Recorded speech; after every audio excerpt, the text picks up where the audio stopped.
Magandang buhay! Welcome po dito sa Myra's Home Cooking. Ngayon ay magluluto tayo ng napakasimple at pero napakasarap na ulam ngayon. So, unang-una ay magpainit muna tayo ng kunting mantika. Ayan.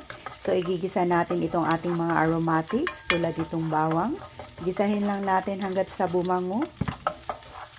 At pagkatapos ay isunod na natin itong sibuyas. Ayan.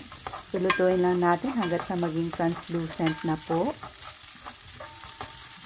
At naglagay din ako ng konting kamatis. So, depende na po sa inyo. Pwede din naman hindi natin lalagyan. At pagkatapos ay idagdag na natin itong sardine sauce. So, mamaya na natin ilalagay yung sardinas. So, ipagpatuloy lang po ang paggisa. Ayan. So, pang sabaw, lalagyan natin ng mga about 2 cups. So, depende na po kung gaano kadami yung ilalagay yung tubig na pansabaw.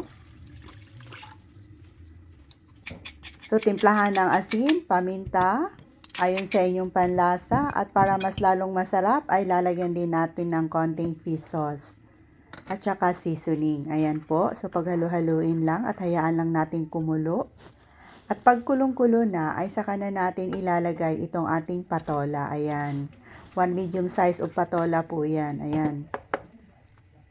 At isabay na din natin ilalagay itong ating sautanghon. So, naibabad na natin to. So, mga about 100 grams of sautanghon po to. Ayan.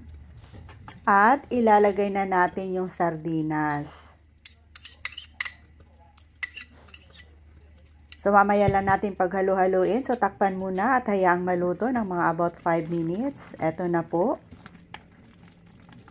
Masarap kasi yung patola na hindi ma-overcook. At pag okay na, ay pwede na nating hanguin at iserve kaagad habang mainit pa. So, itry nyo na din itong lutuin, mga Ma'am Shay. Maraming salamat!